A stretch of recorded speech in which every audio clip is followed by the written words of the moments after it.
barasaabka gobolka Buuhoodle mudane Mustafa Xaaji Cabdi Muuse ayaa maanta xafiiskiisa kulan isxog wareysi ah kula qaatay suudayaasha ka howlgala gobolka Buuhoodle waxaanu daaranaa dardargelinta howlaha shaqo iyo isxog wareysi waxyaabaha ka qabsoomay gobolka Buuhoodle muddada xilka hayeen waxaana kulankaasi goobjoog ahaa isuduwaha wasaaradda horumarinta beeraha Soomaaliland isuduwaha wasaaradda horumarinta caafimaadka isuduwaha wasaaradda arrimaha bulshada warfaafinta xanaanada xoolaha iyo kalluumaysiga iyo agaasimaha guud ee isbitaalka gobolka Buuhoodle maamulka wasaaradda gaadiidka ee gobolka iyo mas'uuliyiinta laamaha dawladda oo dhamaantood halkaasi ka hadlay ayaa soo dhaweeyay kulankan xog wareysiga isla markaana uga xog waramay gudoomiyaha gobolka halka ay wax u marayaan iyo baahiyaha hortaagan waxaana kamid ah hadaladoodii anigoo Maxamed Hussein Jibriil isuduwaha wasaaradda horumarinta beeraha ee gobolka Buuhoodle waxaan halkan uga mahadcelinayaa barasaabka gobolka Buuhoodle Mustafa Xaaji Cabdi oo isugu kaayay shirkan maanta shirkan oo ah dardargelinta shaqada iyo xog wareysi shaqooyinka soo gobolka shaqadii ugu horeeyay noo qabsatay waxay noqotay wacyigelin inaanu beerihii u yeerno wacyigelino oo kula dardaarano inay wax soo saarka horumariyaan waxaan ku xijinay markaan wacyigelinta ay noo dhamaatay diiwaan gelinta beeraha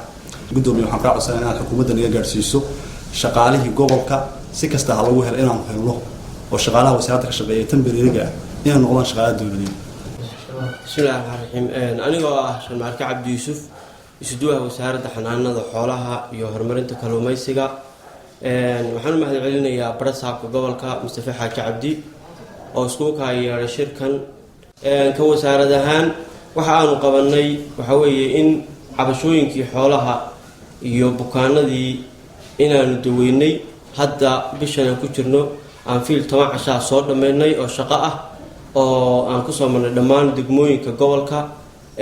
si aan u ogaano tayada caafimaadka xoolaheena marka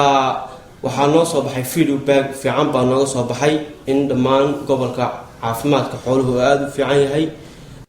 waxaan halkan maanta ku soo ajiibnay yeeritaanka uu barasaabku soo yeeray oo uu nagu xog wareysanayo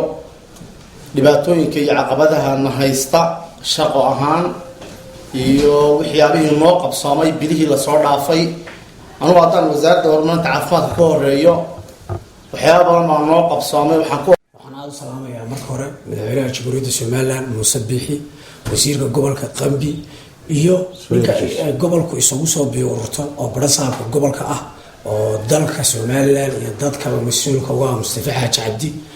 isagana waxaan leeyahay sidaa wacan hawsha wado noogu sii wad anigoo ah maamulaha wasaaradda gaadiidka iyo horumarinta jidadka ee gobolka Buuhoodle runtii waxaa noo socotay waxqabad ka socday gobolka sida mudane gudoomiye wadada isku xidhaysa gobolka Sool iyo gobolka Buuhoodle oo maraysa degmada Warwed wadadii facekeedii hore waa u dhamaaday hadda waxaa gabagaba ah 12 kilomitir wasaaradda gaadiid ahaan diyaar baan u nahay inaan goformarka la shaqeyno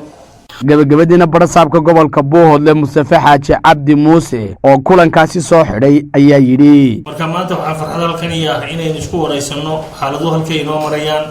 waxay naga dhiman iyo waxa imika hadda doonayna inaan qabanno bilaha soo socda insha Allah taala waxaan ka codsanayaa jihooyinka ay khusayso